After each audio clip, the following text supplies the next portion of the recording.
دا به عزتمند څنګه ما تاسو ته پته ده که نه چې د صحابه یو بل سره همیشتن یو دوړ لري، یو منډه چې څه به د ده نه اعمالو کې څنګه مخکې کېږي. او په دغې صحابو کې د ټولو نه خصوصیت سره چې کوم دی د ابوبکر صدیق رضی الله عنه او د عمر رضی الله عنه یو منډه چې یاره مونږ به د یو بل نه خاص کر د عمر رضی الله عنه یو منډه وه، یو خواهش و چې زه د ابوبکر صدیق رضی الله عنه نه په اعمالو کې مخکې شم. عام صحابه هم دغه علم نو د دواړو یو مجمع راغونډه شوې وه، د دواړو مناقب یې بیانول. چا وی چې عمر رضی الله عنه بهتر دی، د هغه اعمال داسې دي، د هغه اعمال داسې دي.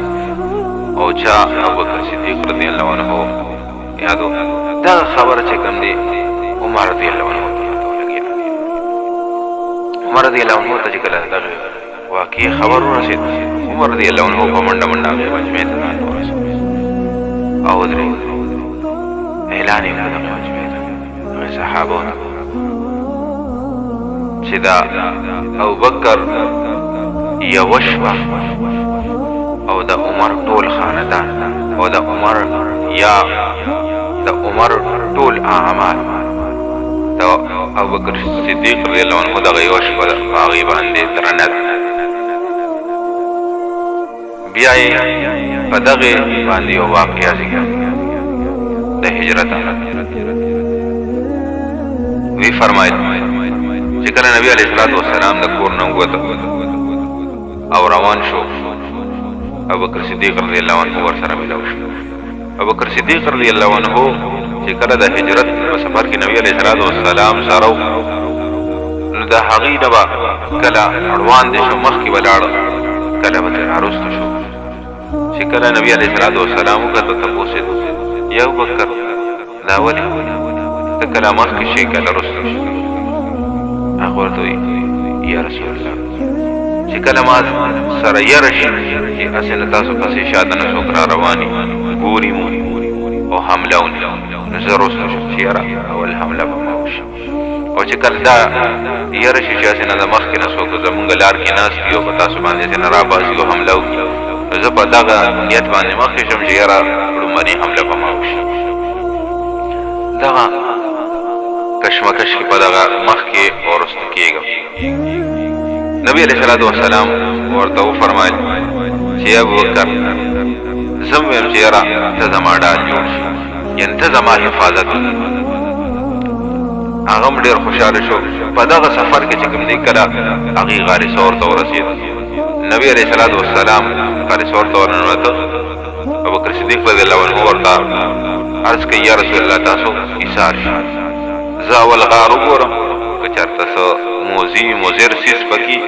څه مار لړم وغیره نه چې تاسو ته څه ضرر ونه رسي. د هغې یو خو نبي علیه الصلاة والسلام سره محبت دومره چې څنګه هغه یو صحابي باره کې راځي د روم بادشاه راونیسه، ورته وایي چې یاره د خپل دین نه ووړه او ګنې قتل کوم دی. هغه ورته وایي چې یاره بیا ورته وایي چې که ستا په دی اوس نبي علیه الصلاة والسلام ورته یاد کړه چې هغه و نو ستا څه خیال دی؟ هغه ورته وایي زه خو دومره قدر نه برداشت کوم چې زه دې په خپل کور کې په آرام ناست یم او د نبي علیه الصلاة والسلام په خپه کې دې ازمایي قدر یې او ته خو لا دا دومره لوی تکلیف یادم. عرض دا کوم زما عزتمندو چې د نبي علیه الصلاة والسلام سره د صحابه محبت حد درجې ابوبکر صدیق رضی الله عنه مخکې کېږي غار ثور ته، اول یې په خپلو لاسو ټول غار صفا کړ، بیا هغې زېږم سوري و په غار کې هغې ټول بند کړ، خپله کپړه شلی خپل څادر شلی یو ځای په ځای چې کوم ځای سوري دي هغې کې لګوي. چې کله ټول سوري بند شو یو سوري پاتې شو، په هغې کې خپله پونده او نبي علیه الصلاة والسلام ته دوست راغی. نبي علیه الصلاة والسلام چې کله راغی شپه تېره شوه چې سحر شو، نبي علیه الصلاة والسلام چې کله وکړ نو د ابوبکر صدیق رضی الله عنه په تن باندې کپړې نشته، جامه پرې نشته، څادر نشته، نبی علیہ الصلوۃ والسلام فرمائی یا ابو بکر دا ول ستا کپڑے اغارس کہ یا رسول الله ما په خپل ټولو کپړو باندې چې کوم دې دلته د غار د اړسوري باندې کړی دي دې وجه نه ما کپڑے ټولې ختم شوي. نبی علیہ الصلوۃ والسلام دعاګانې دغه واقعي بیان چې د خلکو ته د ابوبکر صدیق رضی الله عنه هغه منقبت هغه درجه هغه ورته معلومه شي. بیا عمر رضی الله عنه فرمایي چې د ابوبکر صدیق دغه یو شپه او زما ټول اعمال د ابوبکر صدیق دغه یو شپه او دغه یو ورځ څنګه د زما په ټولو اعمالو باندې درني. بعضې کتابونو لیکلي دي چې کله به ډېر داسې په شوق کې راغی د اعمالو نو ابوبکر صدیق رضی الله عنه ته به وایي چې ای ابوبکر زما د زندګۍ څومره اعمال دي ټول اعمال دا زه تا ته در بخښم خو لیکن چې دغه یو شپه تا کوم نبي علیه صلات وسلام خدمت کړی نبي علیه صلات وسلام سره هجرت هغه سفر کړی دی په هغې باندې چې الله رب العزت تاله څه درکړی دي هغه زه د خپلې زندګۍ ټول اعمال دا زما عزتمندو صحابه داسې خلک وو چې هغې همیشتن په دغې دوړ کې په دغې منډه کې لګېدلي وو چې یاره اعمال داسې وکړو چې الله رب العزت ته نږدې شو او نبي علیه صلات وسلام. لیکن نن سبا مونږ د هغې برعکس لګیا یو.